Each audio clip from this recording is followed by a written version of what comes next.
Recently in Star Wars, it seems the Empire hasn't been getting the love it should, and I don't know if it's because we already know how they end with the Death Star, being exploded, or whether it's just poor villains besides Vader and Palpatine. We really don't get much from the Empire, and who really is afraid of stormtroopers these days, but the Empire has plenty of figures that need to be explored more, so here are 10 Imperials we need to know more about. Captain Enoch certainly caught our attention with his gold armor and faceplate, and his words of wisdom about Peridea only kept our interest. And with him being the captain and right-hand man to Thrawn on Peridea, there's a whole backstory about their time before and after being stranded on the extragalactic planet that needs to be explored, and is overall a very interesting character with his voice modulator, and we are all wondering who he is and we want to know more about him. Dr. Royce Hemlock was introduced in the Bad Batch in his history of being expelled from the Galactic Republic Science Corps due to his unorthodox experiments. Dr. Hemlock is now the chief scientist of the Advanced Science Division of the Imperial Army, and his status within the Empire and part of Tarkin's inner circle have us all asking what is Hemlock's purpose in Star Wars. His experiments with clones and cloning technology is only something I look forward to as the clone conspiracy unravels in the Bad Batch, and Dr. Royce Hemlock will be the main driving force of that. Hemlock and others in the Tarkin Initiative meeting known as the Summit were all targets at the Raven's Peak, or Tarkin's compound on his homeworld of Eridu, where Saw Gerrera attempted to kill them all in a failed bombing. So you know Royce Hemlock is important if Saw Gerrera is targeting him. Another doctor working for the Empire is Dr. Silo, and he was obsessed with the idea of immortality. He enhanced himself into an immortal system capable of assuming another body when the previous one died, and believed that evolution was only possible for the universe if organic species were upgraded with cybernetics. His experiments eventually included himself when he created a map of his personality, complete with memory banks and plug-in circulation systems, to make himself an immortal system. As such, he could grow several upgraded bodies of himself, and when one body died, another was activated at his research base with no memory of what happened to the old body. His experiments with cloning and organics caught the eye of Palpatine, and he eventually had Dr. Silo working for him to create a species that could wield the Force and eventually replace Darth Vader. Which is interesting because Dr. Silo was one of the doctors assigned to saving Anakin Skywalker, and he created his suit and functionally kept Darth Vader living. He's pretty well documented in the comics, but I would love to see this character in live action, and is overall a member of the Imperial science team that needs a deeper look. But Dr. Silo was a specialist in cybernetics whose research eventually led him to believe that technological superiority was inevitable, and that the mystical aspects of the universe, such as the Force, were obsolete. Another scientist working for the Empire was Galen Erso, and we definitely need to know more about this character as his background is very interesting. Of course, he was the lead scientist on the Death Star, and we all know him from Rogue One. But from a young age, Galen was a gifted theoretician, mathematician, and experimental physicist, and he won multiple awards for his groundbreaking work.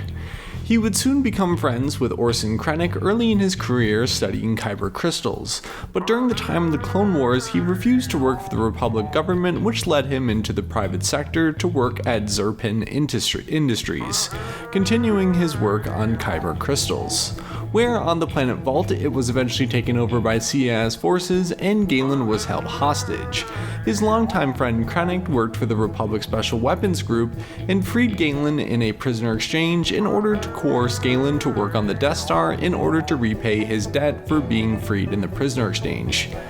On top of that, Galen was also facing criminal litigation as Zerpine Industries was making money off both sides of the war, and Tarkin offered him a full pardon if he would work on the Death Star. As if it wasn't for Galen, the Death Star would not have been possible, but he also did create its most critical flaw, the exhaust port weakness. But nonetheless, Galen Erso is certainly a cool scientist in the Star Wars universe, and with his backstory kind of being fleshed out, I would definitely like to see more of this come to light, and it would be a good opportunity for Star Wars to experiment with some of the more corporations or adding a little bit more science into our science fiction.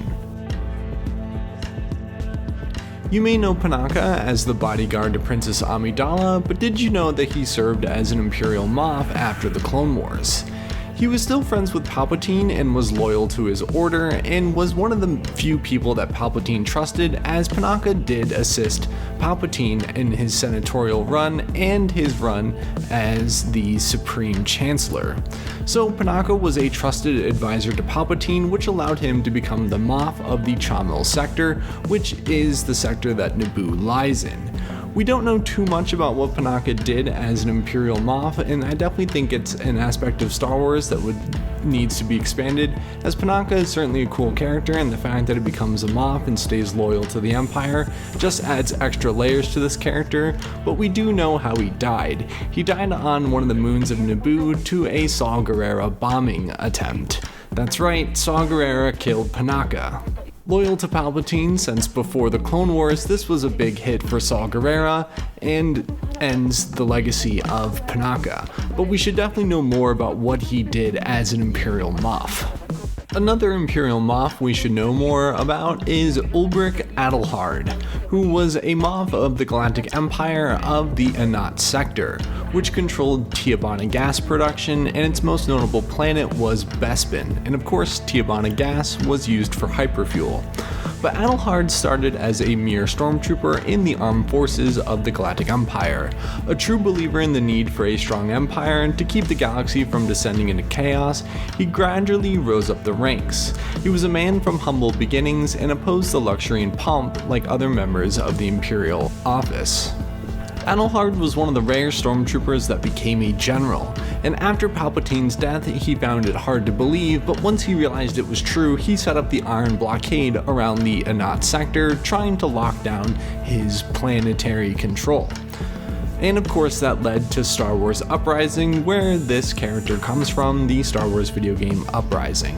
Certainly a cool background for a Imperial Moff, governor, leader of the Empire, but I definitely think we need more true believers of the Empire to give it more weight and gravity to feel like we're actually fighting a villain.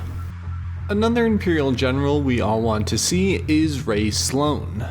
Almost being kidnapped at a young age by spice dealers, an Imperial probe droid saved her life, prompting her to join the Empire. She quickly rose the ranks from Imperial cadet, catching the eye of Vader and Palpatine, as she even stopped an assassination attempt of Palpatine.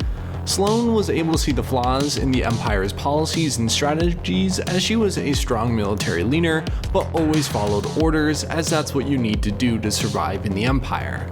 But she wanted better for the Empire and believed it shouldn't rule in fear, but in order. And after the Battle of Jakku and the Empire ended, she despised the rebellion as a terrorist organization that shouldn't inherit the galaxy, and she was a key member of the rise of the First Order. I definitely think we need to see this character more in Star Wars, as she's been limited to only comics and books for right now, but she has made an appearance in Star Wars Squadrons, letting us know that she is alive and well in the Star Wars universe.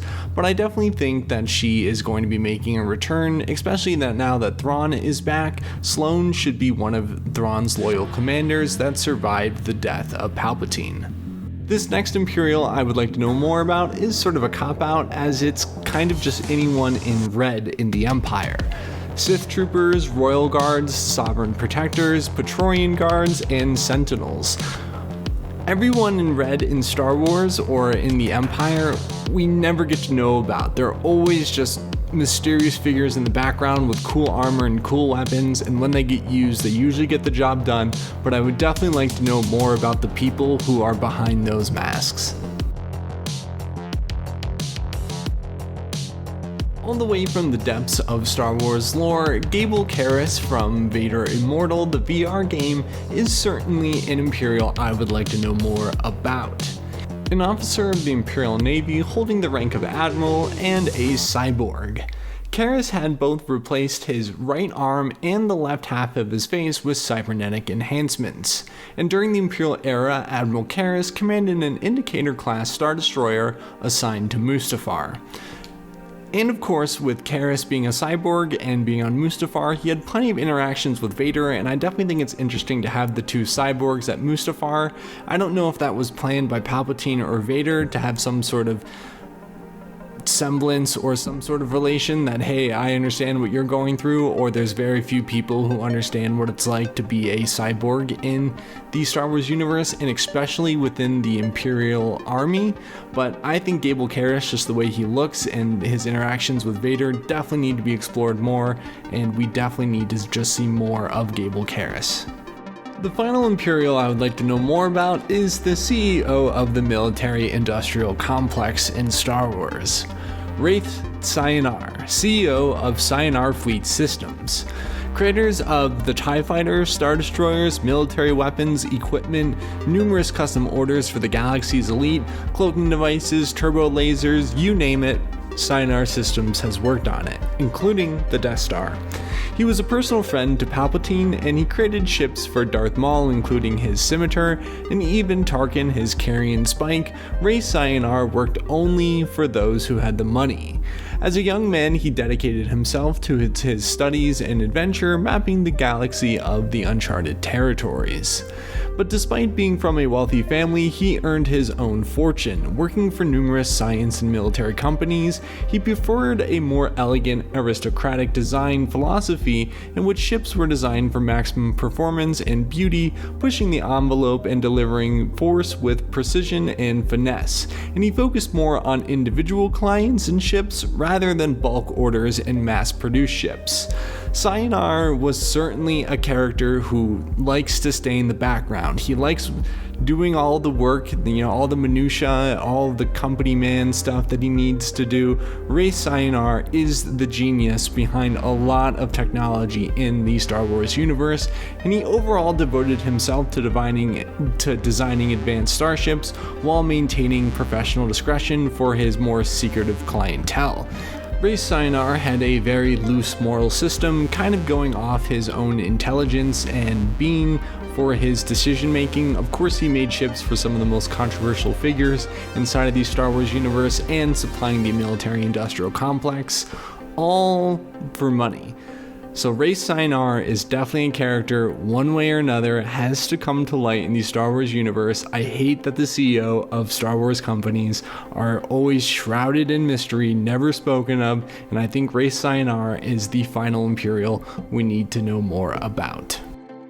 Before I end the video, I just kind of want to discuss some aspects that tie all these characters together, and what really makes all these characters interesting is the legacy of the Empire. Of course, all of these characters worked with Palpatine and Vader in one way or another, and a lot of them with the Death Star, and plenty of them rose with the Empire after the Republic or directly assisted the Empire in the Republic's downfall, and I think it's just very cool to see the legacy of the Empire through all these characters and the impacts that they had. Like, for example, during the Battle of Jakku, there was a ship that went down that was named the Panaka, so we get to see different eras of Imperials go across the Star Wars universe, starting with the fall of the Republic, and then the Imperial Age, and then going into the First Order. We get to see the complete timeline of the Imperials and how they think, their ethics, their codes, their philosophies, different people inside of the Empire that have different outlooks on the Empire, I think is what makes it interesting. And of course, there's always a wide array of characters in the Star Wars universe that just needs to be expanded. So with that, subscribe if you would like, and until next video, goodbye.